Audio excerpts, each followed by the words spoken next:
Hey y'all, it's your boy Poseidon, and I just have a single question for NRS, and that is, what are you guys doing? What are you doing? What are you doing with your game? What are you doing with your updates? It doesn't make any sense. I'm so confused. How are you gonna make a cameo top 1 and say nothing? How is there gonna be radio silence? How are you gonna nerf a mid-tier at best character and only take away a few damage? And everybody like, oh, it doesn't matter. It's only a couple damage. Well, what do you guys care? Why do it in the first place? He didn't deserve that, and you didn't say anything. It's not like you said, oh, his damage was toned down. Oh, this move does X amount of less damage. You didn't say anything. Now you're gonna take away Homelander combos immediately as soon as he comes out. Now you're gonna make them cost bar when they didn't. What are you guys doing? Final Combat is 10 days away, and we still don't have a consensus on if the Cyrax cameo switch was legitimate or not. You know what's worse than adding a new thing so close? Adding a new change so close to Final Combat, even after you said there won't be a big change, is making a huge change on accident, letting people practice with it, and then reverting it back. You have already messed up. You have already gone too far. I have defended this game so much. What are you guys doing? I don't understand. There's tournaments online that have been happening with Cyrax. Are you going to change it or not? Are we going to get an answer or not? I don't understand. Why Reptile? Of all the characters, who pointed to that one? I was like, is it because of all his tournament results? Who was complaining about Reptile? The only thing you heard about Reptile is this character is slept on. Okay, he slept on, so let's nerf him? That makes no sense at all. Get it together. Hey y'all, it's Poseidon, and we're here with episode 9 of the Poseidcast. Welcome. Hope everyone is having a good day today and ready to listen to some Mortal Kombat stuff, updates, things that are going on, tournaments, the works, everything that's going on. Before I get started though, as I'm wearing the Survivor TV shirt, just want to let you guys know that starting this Sunday, June 9th? Yeah, June 9th is going to be the first week of Season 4 of Shirai Ryu Sundays, 8-week tournament qualifier, one winner each week, going to qualify for a finale with a minimum $1,000 pot. Probably get a little bit bigger than that, because our community's nice to us. That was like to donate, a little something. And we also got a Matcherino going. I'll leave a link to sign up for the first event, the Discord, and I'll leave a link to the Matcherino if you want to claim the codes. If you guys want to do that, just thought I would give up a little promo letting you know Shirai Sundays is back this Sunday, 6 p.m. Eastern Standard Time. As always, stream starts at 7 p.m. EST with top 16. We like to get to top 16 before we start streaming, so the match tournament can get along a little bit. But yeah, there it is. Survivor Sunday starting back up this Sunday. But yeah, so if you look over to the top, right here, we got some topics that we're going to be discussing today. We got that Mortal Kombat 1 update says Homelander, and if you didn't know by the intro, there's some stuff that happened in the update, and it kind of overshadowed Homelander in a way. Homelander's a pretty cool character, but we'll get into that. What it's like being a TO, what it's like to tournament organize for the Mortal Kombat community, even Smash, or any FGC game, probably any video game in general. I'm going to go over. There was a topic that came up on Twitter where someone was talking about TOs are egomaniacs. I just want to talk about what it's like to TO, like kind of an inside scoop, and so people actually get insight on what it's like that. The problems with the Mortal Kombat 1 Pro competition, there's been some problems. It's unfortunate the way it went. And I'll just kind of discuss that when we get there. And then why you should make content, I'm just going to try to, convince you a little bit on why we need more content in the Mortal Kombat community, the FGC in general, the Smash community, and just, video games in general. Do we need to, we need more people to do it? And if you're interested in doing that, hopefully I can, shine a little light on why you should do that. But anywho, we're just going to get into topic number 1, the Mortal Kombat 1 update and Homelander. So there was an update that came out, and they even said when they were showcasing Homelander that this update wasn't going to be that big. There wasn't going to be much stuff going on with the update, probably because it's so close to Final Combat, less than 2 weeks before Final Combat is supposed to start. LCQ is next Friday, a week from today, and then a week from tomorrow, Saturday, the 8th, is Final Combat, the start of it. So it's a little crazy to add a big update, and the biggest thing they've done is they reverted Cyrax horizontal helicopter. It used to cost you all of your cameo bar, and now it's only costing half, so you can basically make any string plus. And the thing is, what's crazy about it is that if they end up like pressing too early, or they end up like not recognizing it's coming and they press or you press and it hits you, a lot of times you can even get combo conversions off it. So it's not even like, oh, you're plus and you got hit by something and now it's the opponent's turn. You're not getting comboed. And it's such a huge thing because Cyrax was running the meta the first month of the game.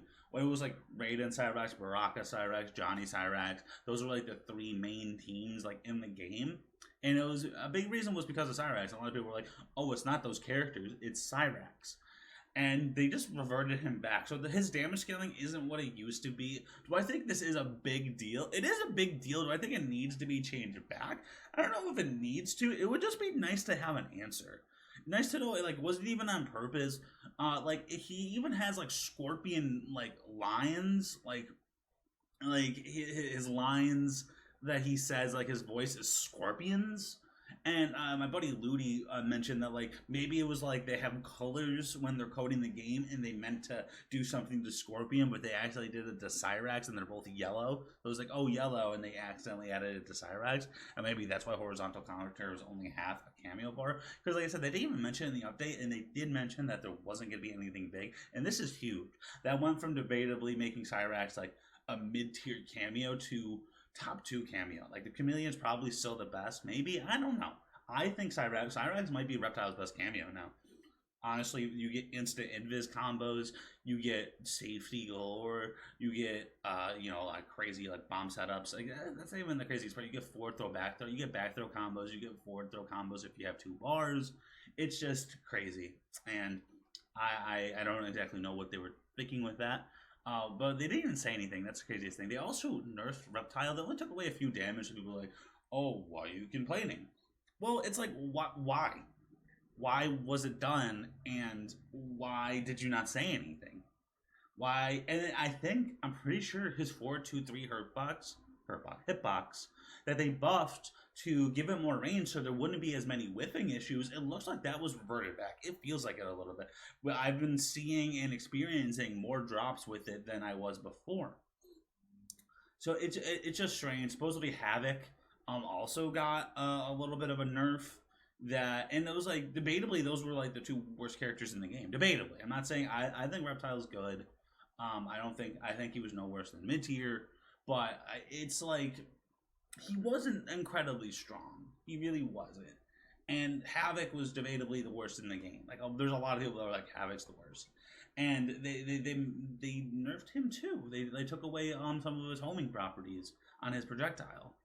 It's just strange. It's not logical. We're starting to think that it was a mistake, that maybe they went back to a previous patch, or they added some things from previous patches that weren't intended to be added, because none of those things were added. A lot of the things that they mentioned in the patch notes were like, oh, they're now airborne. It was like, Honeybee like was saying like, oh, this is the airborne patch, because like moves that were like, your character is now considered airborne. I think that maybe that helps with certain combos with cameos, either comboing them or giving combos yourself. So, but like the patch notes didn't mention anything big, and then there was huge things that happened that just were not mentioned, which makes you think it wasn't purposeful. And as I mentioned in the intro, is like, what's worse than adding a new patch this big? I don't know if it's worse, but you're adding fuel to the fire by when there's a patch this big right before a huge event. Like, this is the biggest event in terms of prize pool, money, prestige, and Mortal Kombat community. This is the biggest event in 5 years since Final Combat of 2019, or was it? No, it was 2020. So 4 years. Biggest event in over 4 years for Mortal Kombat, and you're adding such a huge change right before that could completely shake up the thing. It's okay, like, you know what I mean? Like, if people said, like, if they're gonna leave it, leave it. But 1, don't add it so close. 2, don't not say anything when it wasn't even added in the patch notes. And how people are going to be practicing on it, not knowing. It's like, do I need to be ready for Cyrax? Do I need to have a Cyrax ready on my team? Or is it just not real? and we just have no update, and there's just been radio silence. And it's kind of, in a way, overshadowed the hyphen topic that I have here, which is Homelander. Homelander seems like a really cool character. He's a lot of fun. I haven't had a chance to play him in game. I have labbed him a bit, and his combos are fun. They're difficult. They hurt to handle a little bit, but he's a fun character. And I've seen people say anything from he is the best in the game to he's the worst in the game, and everything in between. It just, there's no real consensus on Homelander yet. It looks like some of his moves are going to start costing bar. So if you do like double flight combos, they're going to start costing bar within the combo, which is definitely very interesting. He does a lot of damage. His zoning is decent. He's constantly in a float. So like when you see him, he's like a little bit off the ground, and this actually does affect how he gets comboed in some moves. When I hear you can't get Omni-Man's double dive bomb combo on him, which is his optimal. You can't get Reptile's 114 optimal in the corner on Homelander. Comboing him is super weird. Like his hurt button, like when you hit him, he like goes above and like your character becomes like invisible. It's like super strange, like the camera angle and stuff. It almost like gives me a headache when I play Homelander. He's an interesting character. I wonder if he's kind of buggy, and I wonder if they're gonna update and change that. If they're going to update and change him. Supposedly there's a hotfix coming that's going to change Homelander. I wonder if they're just going to change NRS back or change Reptile back and just say nothing. Very, very strange stuff. I don't fully understand what's going on or what they're doing. Their communication has been lackluster since the update in terms of what we've been able to receive on why these changes were made. It's probably because of some NDA. A lot of people can't disclose of it, but it's a little frustrating, especially with all these big events coming up. LCQ, Final Combat. I have a tournament this weekend, Upstate, King of Upstate, and this patch is going to be here. I might be playing Cyrax this weekend. Who knows? Maybe the update will come today, and I won't get it, or maybe I'll win a tournament with Cyrax that's not supposed to be there. Maybe I won't play Cyrax. I'm not 100% sure. But it is strange. I don't fully understand it. Homelander's super cool, but a little buggy and strange. And like I said, I haven't had a chance. I've blabbed some of his combos, and they're a lot of fun to do. Haven't had a chance to play him a ton. Probably play him a little bit more. But yeah, that's it for the first topic. It's strange. I don't fully understand what's going on with the game or with the update. Homelander is cool, and that's just what it is. Okay. So topic number 2, what's like to being a TO? So I have been TOing since I was in college. I think my last semester was 2018. I want to say 2018. And I was TOing then. That was when I originally started. I was TOing a tournament at a bar in Syracuse, New York. It was called Clinton Street. And every Tuesday night, or was it every other? I think it was every other Tuesday night, we did a Super Smash Bros. Melee tournament. And then on opposite weeks of that, I was actually hosting a tournament within my frat house that the fraternity owned, and I was able to run tournaments there. I set up a few tables, set up a few setups, and would just run tournaments there as well. And it's like, so when you TO, you're the first person who shows up. So you show up and you set it up, you plug in if you need extension cords, you set up the table, you set up the chairs. Like maybe if you're lucky, you have either someone you came with or other people who are interested in helping, but that's not always the case. Sometimes you're sitting there and you're setting up everything yourself, and then people start arriving and you gotta start taking the registration. So you start taking the registration, and then you have to make the bracket. So then you make the bracket on a website like Chat Lounge or StarTG, and sometimes you're good. You're in a spot depending on the size of the tournament and things like that. That you do like a StarTG, so you don't necessarily need to take the signups, but in a lot of circumstances, you still need to take the money. You still need to take the registration fee, and then make sure that it's accounted for. Like the venue fee and the tournament fees, and then you gotta make sure that you understand the splits. So sometimes it's like, oh, it's 70, 20, 10 based off of how many people show up, and then it's different based on the amount of people that show up. And then there's there's a split. Sometimes with the venue, sometimes it's 100%. Sometimes they just want, okay, just give us $5 for everyone who comes to the venue. So you charge everyone $5 venue fee and you give that to the venue. Sometimes they want a certain amount. So I was actually running these tournaments at Apex Entertainment, and they wanted $300. We wanted $300 every time we were there. So I had to raise $300 basically every tournament. So I pretty much had to hope that we would get enough people.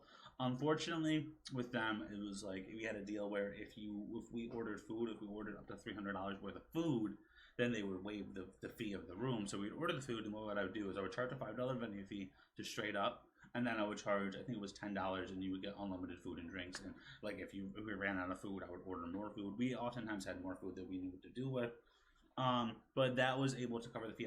There was plenty of times where I had to pay out of pocket to cover the venue fee for the tournament. So we would raise like $250, and I would have to pay $50 out of pocket to be the first person to show up, run the tournament, take registration fee, not warm up at all, play without a warm up, have to record scores and stuff like that, rely on other people to play their matches, hunt people down, find their matches, show up, be the first one to show up the day before, set up everything, set up the stream, and then the next day, show up, run the tournament, be the last one to leave, everyone's gone, you break the tournament down, you pay them the venue fee, and then you're able to go home. And that was like my day. And there's times where I would run at a negative, you run at a loss to cover the venue fee. And this idea that TOs are making out like bandits, like there was times, I won't lie, there was times where I did profit, there was times where I made money, but oftentimes I would either use that to like get another setup for the tournament, so we had more setups, get another monitor, or get another Switch, or get another GameCube or Wii, or put money away for a pop bonus for a bigger tournament. I've done that plenty of times. So in terms of like my overall TOing career, I probably haven't profited at all. And this is including Shibarayu TV, where we've ran hundreds of events, close to probably 200 in terms of everything from our bi-weekly PS4 tournaments for MK11, which we did like 70 of those, PC tournaments, just character lock tournaments, just all sorts of other events that we ran tournament for DG. And even still, like we're putting up our own money, and we are 100% still running at a loss at this point. And we have a YouTube channel. The Shibarayu TV YouTube channel has like over 2,000 subs, and we have the Twitch, and we get subs and stuff like that. But still, and then we have like sponsorships and things like that. But it still doesn't fully cover all the costs. And like I said, we're setting up, we're editing YouTube videos in the background basically every day. We're setting up promotional videos. We're having talks about what are we going to do for the event? How are we going to run it better? Who are we going to get to help TO? And like, luckily we've had people that have stepped up and helped like commentate. Like we've had like people like Zanzun and Blackout come on to commentate consistently with us. It's awesome. We had Wolf Princess who's come on and helped with TOing for the last couple of events. That has been super huge. And you often rely on the kindness of the community just so you can like stay afloat. And it's not completely like glamorous. Like maybe like sometimes you get like thanked. Like that's like the biggest praise you can get is like someone's like, oh hey man, thanks for hosting, or thank you for running this event, or we appreciate it, which we often don't get a lot. It tends to happen like there's a very, very occasionally someone will reach out and be like, yo, thank you for running these events. I appreciate it. It helped me, help me get my bearings. This is the first event I found out about, and now, I'm deeply involved in the MK community. That's always really cool to hear, and we're here to try to grow the community. At least that's what I want to do. I want to give back because I've been able to get so much from the community because, like, going to tournaments and stuff, being able to make money. So, like, it's kind of like it all cycles together. It's like whatever I make through the gaming stuff, whether that's, making content or streaming, going to tournaments, doing well, I usually use just to go to more tournaments. I used to travel to go to like a tournament like Combo Break or Evo or ECT or CEO, and it's like, and even like with the TO stuff, if we start profiting from that, I'm probably going to do that too. And a lot of times we just sink any money that we do make where it's like, okay, we did profit, we usually just sink back into the event. If it's not the prize pool, it's like, we're making graphics or we're making things better. And things like that, just to try to overall improve the event so we can bring you guys the best events possible. And that's what a lot of TOs are doing. Some TOs do make a lot of money, or do they? I don't even know. Like, a big thing is like the cost of the venue. Like I talked about how like sometimes I've had a pocket for these bigger events, and then like CEO or Evo, like those venues cost so much money. They cost like dumb money. You have to pay like $50,000 like a day, and then it's like $50,000 a day plus you have to pay like another like $10,000 just to get the Wi-Fi that you need. And it can just be a huge expense and cost. So that's why some of these tournaments do cost a lot to go to, is just because it's so expensive. And then they still want to profit, and they have staff they got to pay. They want to make money themselves. They don't want to spend a year organizing an event, or you want to show up and organize events every day or week, and not day, but every week or so, and just be running at a loss, because like you're dedicating your time and your effort and your money just for nothing. Like eventually the money's just going to dry up. It's just you're not going to be able to prioritize it anymore if there's no way to make a profit. And that's a big thing with the gaming community at this point, especially the FGC, is that there's really like no way to profit, and there's people that are like almost like against it. But the thing is, if you want these events, if you want people to be able to stream and make content, and you want people to run events, and you want to have evos and ceos and combo breakers and ects, you want to have a local, you want to have a monthly, you want to have pop bonuses, you want to have people dedicated to making sure these tournaments run smoothly and good, then people need to find a way to be able to profit. And it shouldn't be the community gatekeeping that while also wanting to have those things, because you want these things, but don't want people to be able to be successful while doing them, which is a strange thing. I hope I shedded some light. I'll give you one horror story, TO story that I have, and then I'll move on to another topic. But so me and my buddy Skash, it was like the shutdown was kind of like ending, things were opening back up, and we're like, well, we want to run an offline. And we were trying to think of places, and the thing is, I had connections up in Syracuse. Skash, was in Georgia. He was closer to Atlanta, but he didn't really have any connections, so it was hard for him to find a venue. So we're like, all right, we're going to run it in Syracuse because I have a connection. We're going to run it at the venue. We're going to run it out. I already have the connections. So we have to pay an upfront cost to rent it out.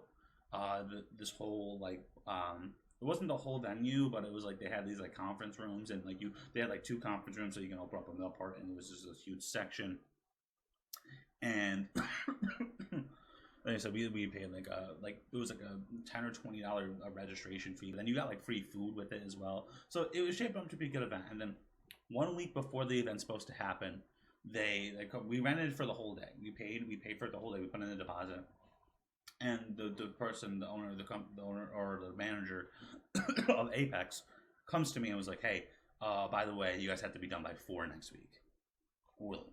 We have to be done by 4? What do you mean? Like, we rented for the whole day? Like, oh, well, these other people just came in and they rented out the entirety of Apex. So you guys have to be done by 4. I'm so sorry. There's nothing I can do about it. And I was like, what? Like, let me talk. And they're like, so the people who made the decision wouldn't talk to me. And I was like, okay, we'll figure it out. Like, that's terrible. But we can't. It's too late to change it. We made an announcement. People are traveling here. We have $1,000 worth of pop bonuses, $600 for MK, $400 for guilty gear. Like, we have to make. We can't just be like, event's canceled. So it gets to the next week, and so the event's happening. I'm freaking out already. We show up like super early, and the room that we have is trashed. Like, absolutely, like there's garbage on the ground. They had a party in there and just didn't clean up. So we're in there 7 a.m. instead of setting up the tournament, we're cleaning up the place. We had a friend show up early, Uncle Drew. Shout out to Uncle Drew. That guy's the go. Shout out to Another Damn Sports Podcast. He's there helping us clean up. So we're cleaning up. We have other people showing up, clean up. We had people who were coming early. There was a custodian who literally came in as we have letting people in there to help. Came in and started screaming at me because he's like, "I'm cleaning up this place. You can't let people in early." He was like screaming at me, and the room was dirty, and we're having people come in. He's screaming at me. I was about to freak out at him. I was about to be like, "Dude, we fucking rented this place. Like, I don't know what you're talking about, but you need to back off." Anywho, we get to the point, we get it all cleaned up, we get it set up, and then we realize, like, oh, are you guys going to open the middle part? Because we rented the entire place. We didn't rent just one section, and the lady comes up to me and was like, oh, no, they're not going to give you the other part. We were like, what? It's like, we only have half the space that we said we were going to get. And they're like, oh, well, we saw the amount of people that signed up, and it was like, you guys aren't going to need that. It's like, but we paid for it. So, anywho, it was because we had to sign some contract too, so they got us oh, well, you signed this, so you have to pay the amount, you know what I mean? And it was too small amount, we couldn't get lawyers involved or whatever, so whatever, we're just gonna run the event. So we ended up taking the registration. I think we ended up breaking even. I think we lucked out. The event actually ran super well. MK ended up going a little longer. Like there was a bunch of situations on Scott's end that Ash unfortunately didn't think of, like how to get audio. He actually needed to plug it into one of the controllers. He was running it on a PS5 when it was mainly ran on PS4, so now everyone had like a converter and stuff, and it was like there was a point where Ghost was playing on it and he couldn't use his Xbox controller, so he had to use like a PlayStation controller. He ended up losing a set because of it. It was unfortunate. But we ended up not finished. We ended up having to do top 4, or it was top 5 in like another room. They were like, okay, it's like it was approaching 4. We had some of the players who were playing both, like Ludi got second in Guilty Gear and was also still in MK. So like, and Guilty Gear ends. It was like, all right, we don't have time to do this. And there was like a Ludi and Kerbo were trying to run like a Cabal mirror, and like it wouldn't work on one of the setups. And we were like, oh, it's too much leaping. The game can't handle it. But whatever. And so we ended up running in the side room. It's funny because like the side room actually made a hype because there was just one setup there, so everyone was watching. And there's people like recording on their phones. We didn't get it streamed, unfortunately. I don't think we were able to get like the MK part streamed because it was like the Wi-Fi was bad. It was just an absolute horror story from the beginning, and that's just something that happens. And then you get blamed, like, is it, if that tournament doesn't run well, not only are you upset because the event, and like people are like, well, we're never going to come to your events again. And luckily that didn't happen. It ended up running well. Like in the outside, people ended up really enjoying the event. Everything that did happen, people were okay with it. But it's just sometimes it's just an absolute nightmare being a TF. All right. I'm going to try to rifle through these next 2 things that we got going on. So the problems with the Mortal Kombat 1 Pro Comp.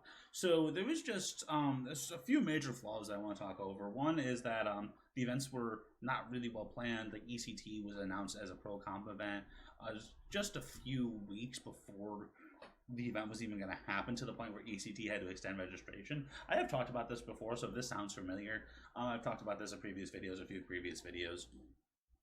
But then, like, the Brazil Pro Comp event, like, they were through UFA, which was the second one, before they even announced the location, the date, what was going on with the Brazilian Pro Comp event. That was super strange as well. So it was super hard for people to go to. I think only, like, one person traveled from America. I think, like, Javier was the only one who travels to the EU. And, like, South America is a pretty big scene, especially Brazil. In terms of just countries, Brazil might be the second best for Mortal Kombat in terms of skill-wise outside of the USA. So that was like a bit crazy, and then Combat Breaker actually went super well. There was actually a few things that happened that I talked about the last one, like the power went out and stuff. That's not really, that was kind of an old general Combat Breaker thing, not really a Mortal Kombat specific Pro Comp thing. An interesting thing though was also the online.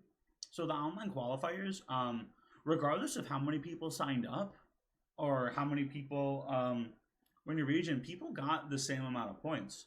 So there was like the Middle East events, and there was like people like DQing to top 8. And like you got the same amount of points if you made top 8 in a Middle East tournament as if you did in the 120 player NA East tournaments. So like you would have to battle and sweat your ass off in the NA East just to make top 8, when in the Middle East you were just getting automatically into top 8. And in a way it's a little bit fair that's like that, because like there was 2 events for offline events for the Pro Comp, and those are worth more points that were in North America, so it was a lot easier for people who, if you live in North America, to get there. So it kind of makes sense that it was a little, but it seems like those things should have been like separate. They should have had like the online qualifiers where maybe 1 or even 2 players from each region were able to go, and then they had more offline events. So like good players could still qualify, because if you're just like the NIE is a stack region, you have like Pulse, Unjust, Kakoi, Combat, Ninja Killer, just Bandinos, just a list, laundry list of just very, very good players. You know, like Pure, Honeybee. There's just so many good players that only like one can qualify through the finale qualifier, and then like some can get points. And if you can't make it to all the offline events, like you can go to Europe or Brazil, then it was hard to qualify, and it was just it'll be nice. And like we didn't know if we were getting a second one, and now it's seeming kind of likely that we will get a second Pro Comp, especially if they plan on supporting this game for a little while. But we just hope they do it a little more. And if NRS, if you're out there, if you're hearing this, or anyone has connections there, and you need someone to help TO, well, I was just talking about my previous TO experience. I can definitely help with that.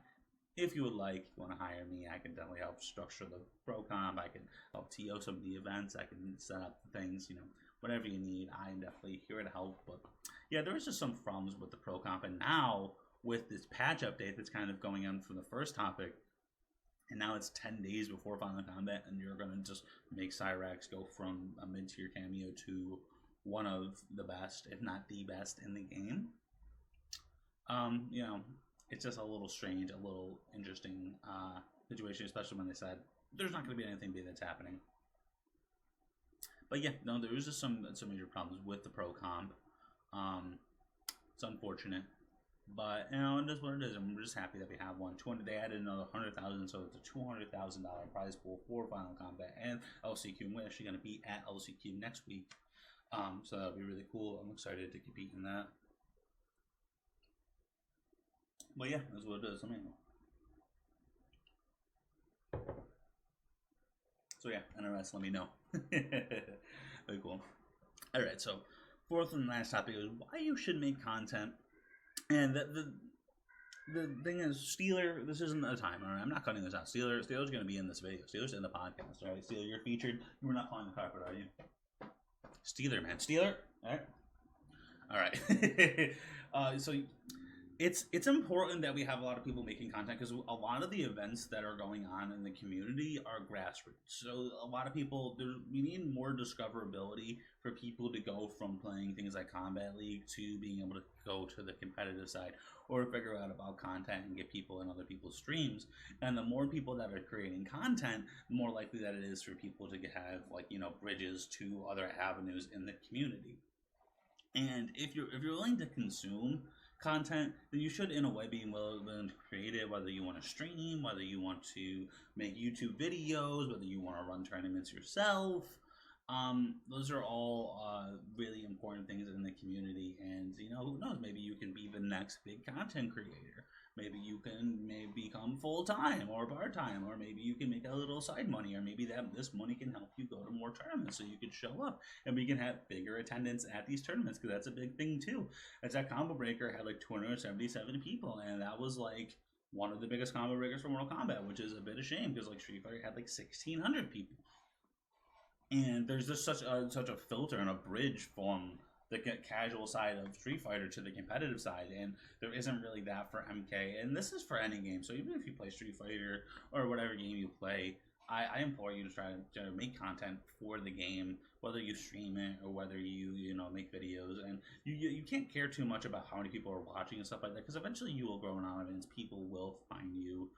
I made this tweet yesterday, and it really rings true, is don't be afraid to make content because of the ideas or the opinions in someone else's head. And that's usually what holds us back, especially if you're someone who wants to do it and you just haven't for one reason or another. And some people will blame laziness, but usually laziness is because you want to make these really big elaborate videos and you just don't get around to doing it, when you can just put out more content. Like you can put out a stream, or you can just record some gameplay, or record something like this where it's not a huge crazy production, but it could be interesting to listen to, or it could be interesting to watch, or it could get people intrigued in the game, maybe, or get people just intrigued in you, and you could build a little bit of a brand for yourself.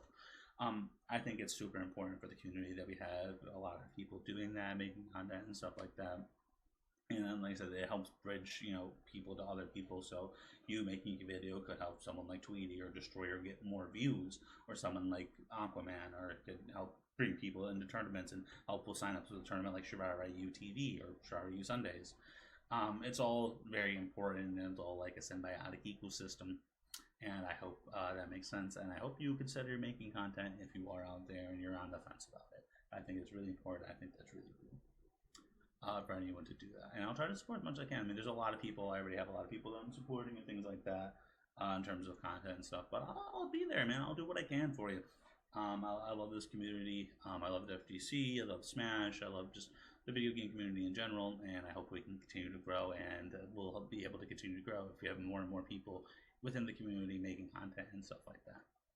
So that's going to be it for this episode of the Poseidcast, episode 9. We are one away from double digits. It's good, exciting stuff. But thank you guys so much for watching. I hope you guys enjoyed, and I'll see you guys at the next video. Also, make sure to like our, is it over there? How do I, how does that make sense? How do I go? Okay, right there. I think that's where the videos are going to be, or maybe up there. That's where the where the other podcasts are. If you want to watch those, consider giving those a watch. That would be very much appreciated. And if you want to sub to the channel, we greatly appreciate that. We're about 150 subs away from 1,000. That way I can start monetizing the videos, so I can start putting more money into events. I run Injustice 2 tournaments every other Friday, and I run Survivor U Sundays. And I don't really run anything else at this time, but maybe I'll run more stuff, especially if I'm able to monetize the videos. And I'll be able to go to more tournaments and stuff like that, so we can increase those things. And all you have to do is sub to the channel, or watch, either or. Hopefully both. But I'll see you guys at the next video. Peace.